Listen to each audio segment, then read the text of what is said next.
Bom dia, galera! Sejam bem-vindos! Estou iniciando o teste de som para a gente poder começar a nossa aula. O tema de hoje é como gerenciar gastos de forma consciente. Espero que todos estejam bem. A nossa aula hoje vai ser bem rapidinha. Agora, na verdade, a ideia é que todos nós sejamos objetivos. Aqui o som saiu legal para a gente. Então, a ideia é da aula bem objetiva, tá bom? E se vocês tiverem dúvida, pode mandar no chat. Eu peço que vocês coloquem o nome e a turma. Bora lá? Qual é o objetivo de aprendizagem da nossa aula de hoje? Lembrando que é um objetivo que será construído com várias atividades. Então, hoje a gente está começando, introduzindo esse tema. É avaliar como os gastos provocados pelo consumismo geram o endividamento. Gerenciar os gastos de forma consciente para o equilíbrio financeiro. Lembrando que eu fiz uma aula com vocês, na última, na verdade, eu falei um pouquinho já sobre despesas, gastos, consumismo, e fiz uma atividade que é uma proposta de aula invertida que a gente fala, na qual eu mandei um texto, falei para vocês pesquisarem, se formarem mais sobre o assunto gastos, né, e gerar o endividamento, e elaborar perguntas. 2 perguntas eram suficientes para a gente poder hoje começar a nossa aula com base nessas perguntas. E aí eu fiz uma busca dessas perguntas que vocês fizeram, né, sobre o endividamento, sobre os gastos, e eu trouxe aqui algumas para a gente poder conversar antes de iniciar. Mas vou começar primeiro com a tirinha do Armandinho, e aí a gente fala sobre as perguntas. Pai, eu dou muita despesa? Despesa não, filho, eu considero um investimento. Investimento? Então, você espera um retorno do capital investido? Prefiro ser despesa mesmo. Aqui, na verdade, é uma tirinha de humor, né? Na qual a gente observa que ele está fazendo a relação entre investimento e despesa. Né? Porque a gente já viu que algumas despesas que nós temos, elas são, de fato, investimentos. Né? A gente vai ter um retorno do capital investido nisso. E algumas são despesas que, na verdade, são só despesas mesmo. Gastos, né? Alguns muito necessários, outros nem tanto. Partindo, então, da reflexão de despesa e investimento, a gente tem aqui a primeira pergunta, não vou citar os nomes, tá? Só colocar as perguntas que vocês fizeram. Como seria um mundo sem planejamento financeiro? Uma aluna perguntou. Bom, seria bem complicado. Se a gente não tem um sistema monetário, uma organização financeira, a gente já tinha aquele sistema de escambo, de trocas que o sexto ano viu, vocês viram ano passado. Então, a gente já pensando num sistema monetário, tudo certinho, sem um planejamento financeiro não é possível, né? A gente sabe que seria bem complicado. A outra pergunta. Como sair da dívida sem fazer mais dívidas? Eu achei essa pergunta muito legal. Como a gente sair de uma dívida sem fazer mais dívida? Porque tem muita gente que acha que eu estou com contas aí bem grandes para pagar, eu vou fazer um empréstimo, mas aí você está fazendo uma dívida para pagar outra dívida. Será que compensa? Inclusive, vou linkar já essa pergunta, né, e essa reflexão com a pergunta de uma outra aluna que tem continuidade com isso. Ela falou assim, quando que o empréstimo vira um problema? Então, aqui, como sanar uma dívida sem fazer mais dívida, e o empréstimo, quando que ele se torna um problema? Para a gente refletir sobre isso, eu quero só ler aqui rapidinho para vocês, isso aqui, como gerenciar os gastos de forma consciente, e a gente vai responder isso. Bom, primeiro, para gerenciar de forma consciente, não entrar no endividamento, eu tenho que ter consciência de quanto que eu ganho e quanto que eu pago. Como assim, como eu pago? Minhas despesas fixas e variáveis. Por exemplo, eu tenho aluguel para pagar todo mês, luz, água, conta de telefone, eu tenho gasolina, e aí eu preciso pagar a compra do supermercado. São as despesas que eu tenho. E eu estipulo mais ou menos R$1.000 nessas despesas. Mais o aluguel, né? Vamos lá, colocar uns R$1.500 em tudo. E eu ganho, vamos lá, uns R$2.000. Então, eu tenho uma margem aí de R$500 que vai sobrar. Eu posso já anotar todos esses gastos, estipular quanto que eu posso gastar, por exemplo, em compra, quanto que eu posso gastar em aluguel, em cima, anotando esses gastos em cima do salário que eu tenho. Jamais a gente tem que colocar só os gastos sem perceber quanto que a gente ganha, senão a gente acaba gastando mais do que se ganha. Então, o importante é ter consciência. Eu ganho R$2.000, então eu posso fazer uma anotação, né, de gastos em cima de 1.500, mais ou menos, porque eu tenho que ter uma margem de erro, né? Sejam esses gastos pequenos ou não, porque o aluguel é um gasto alto, né? E aí vai fazer toda a diferença já no seu planejamento financeiro. Então, a gente já entrou na primeira pergunta. Não tem como você não ter um planejamento financeiro, senão você entra em dívidas. Então, você se organizando, tendo esse planejamento, você já vai evitar que você entre em dívida.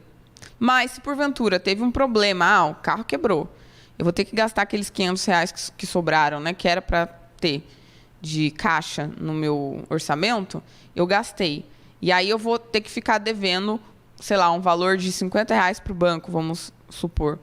No outro mês, eu já tenho que me planejar para que aqueles R$ 500 que eu gostaria que sobrasse todo mês, eu possa cobrir esse valor e guardar, armazenar um dinheiro na poupança, por exemplo, para que você consiga fazer um caixa. Para toda vez que tiver alguma necessidade, você não tirar do salário que você recebe e ficar sem nada. Você tem um dinheiro em caixa para utilizar justamente para esses possíveis problemas que podem acontecer. Aí você não vai estar fazendo dívida, né? Se houver um desespero, meu Deus, estou devendo no banco, agora vou fazer um empréstimo para pagar essa dívida. É bom você ir com calma, porque se você fizer um empréstimo, você vai ficar devendo e não o valor que você devia. Porque se você devia 50, R$ 100, você fez um empréstimo de 100 para pagar esse valor, você já não deve mais 100. Você vai ficar devendo 150, R$ 200, porque todo banco cobra uma taxa de juros por empréstimo. Então, você aumentou a sua dívida, né? Então, é importante colocar tudo isso no papel. Mas se eu não pagasse na data tal, os R$ 100 que eu devia, eu também ia pagar juros. Mas faz o cálculo. Será que os juros que você ia pagar talvez não seria menor do que os juros de um empréstimo? Porque o empréstimo tem os juros altos. Dependendo do banco, aumenta mais ainda. Se você talvez deixasse protelar, demorasse um pouquinho mais para pagar, mas você fosse pagar, por exemplo, R$ 20 apenas de juros, você iria pagar 120 naquela conta que você deveria 100. Mas se você fizer um empréstimo, o banco, você talvez vai ficar devendo aí, 150, R$ 30 a mais. Então é importante a gente sempre anotar os gastos. Esse textinho que eu coloquei agora no slide, que eu queria ler antes de responder as perguntas, responde a todas. Por quê? Quando a gente anota os gastos, a gente já tem uma diferença no nosso planejamento financeiro que é importante. Não tem como a gente se organizar, ter um orçamento legal se não tiver esse planejamento. A segunda pergunta, como pagar uma dívida e não entrar em mais dívidas? A gente acabou de ver. Anotar os gastos novamente, se planejar, porque você vai calcular, estipular o que vale mais a pena. Compra à vista ou compra a prazo? Anotei. Para pagar tal dívida, compensa fazer um empréstimo ou esperar eu receber, pagar e fazer um dinheiro em caixa, um estoque? Qual o valor vai ficar mais alto ou mais baixo? Então, o fato da gente anotar os gastos e planejar quanto que a gente pode gastar cada mês e quanto a gente precisa guardar, já vai sanar todos esses problemas. E quando o empréstimo se torna um problema, que é a pergunta de uma colega, quando você não consegue administrar esse empréstimo, porque tem empréstimos que são necessários, por exemplo, financiamento de casa, né? Financiamento de carro, porque muitas vezes a gente não tem esse dinheiro para dar à vista, como a gente viu na última aula, né? Que nós fizemos lá uma tabela de uma compra de um carro à vista e a prazo. São contas que são necessárias fazer. Mas se você já tem um planejamento, você já fez um orçamento, olha, eu vou pagar todo mês R$ 1.000 no carro ou na casa, mas eu ganho um valor, por exemplo, de 3.000 de salário, não vai comprometer tanto, e eu tenho consciência de que eu vou conseguir pagar num prazo aí de, sei lá, 2, 3 anos, eu vou conseguir, vai dar certo. Eu tenho um emprego fixo, que eu possa contar que eu não vou correr risco de perder o emprego, por exemplo. Então, tudo isso tem que ser avaliado. E aí você já estipulou, já se organizou, já fez esse planejamento financeiro, esse empréstimo necessário não se torna uma dívida, um problema no caso. É uma dívida, mas não um problema. Além de oferecer, então, uma visão mais clara sobre o direcionamento do nosso dinheiro, o planejamento financeiro ele permite equilibrar as dívidas, economizar e até mesmo pensar em investimento para o futuro. Por exemplo, financiar um terreno é um investimento. Você está pagando um valor, mas ele vai valorizar. E você vai ter um retorno financeiro, como o Armandinho mostrou lá, um retorno de capital bom e bem alto. Então, organize o seu orçamento, estabeleça metas e defina prioridades. Olha só aqui uma tirinha para a gente pensar sobre isso. Esse personagem, ele definiu metas, ele organizou o orçamento, né? Definiu prioridades. Olha lá, ele diz assim, chegou o celular novo da moda. Legal, vou comprar, preciso de um celular novo mesmo. E jogou o outro para trás. Olha quantos celulares ele tinha ali. Será que de fato ele precisava desse celular? A gente consegue perceber que não, né?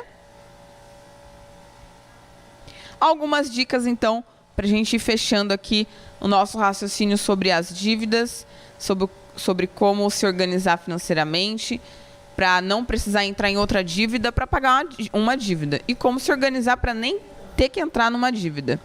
Bom, a gente tem aí, hoje em dia, várias ferramentas tecnológicas que vão possibilitar você não precisar anotar tudo em agenda, numa folha que você possa perder. Nós temos planilhas que são bem simplificadas, bem objetivas.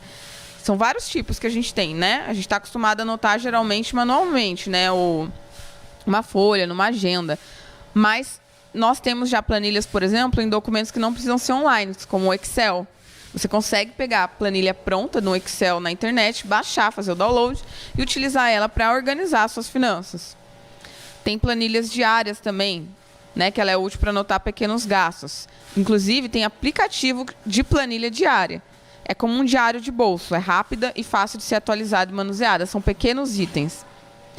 E os aplicativos em si, sem ser as planilhas como Excel, alguns aplicativos que já são planilhas, né? A gente tem aqui uns aplicativos que são bem rápidos. Inclusive, se vocês entrarem no site do Sebrae e digitar lá aplicativo para planejamento financeiro, orçamento, vocês vão achar vários, tem várias dicas lá e muito fáceis de se usar. Inclusive, tem aplicativos que a gente consegue utilizar com a família. Todo mundo da casa baixar o mesmo aplicativo e gerenciar junto. E todo mundo vê o que está acontecendo. Esse aplicativo é bem legal, eu utilizei com o meu esposo e deu super certo. Então, por isso a gente tem a chance aí de encontrar ótimos aplicativos que podem ser acessados de qualquer lugar, em especial os apps próprios para fazer controles de gastos diários, que nem precisa de internet, só para fazer o download. Depois você consegue usar. E aí, para a gente finalizar então aqui a reflexão dessa organização financeira, desse controle com planejamento, tem planilha de papel que você pode fazer, tem planilha para baixar em Excel e ficar no computador ou no celular sem precisar depois utilizar a internet para acessar. Tem aplicativo offline também, tem aplicativo online. Olha o que o Armandinho diz sobre consumir, né? Sobre a gente já pensar nesse organizamento, nessa organização financeira. O que a gente tem que pensar antes disso tudo? Ligam felicidade ao consumo. É só propaganda. Querem que a gente consuma, mas não que seja feliz. Pessoas felizes consomem menos. Então, fica aí de reflexão para vocês. Sim, se preocupem com organização financeira, mas sejam felizes buscando não o consumo, né? O consumir menos e ter próximas pessoas que a gente gosta. Isso que é o mais importante, né? A gente está morrendo de saudade de vocês. Espero que vocês estejam bem. Forte abraço. Muito obrigada.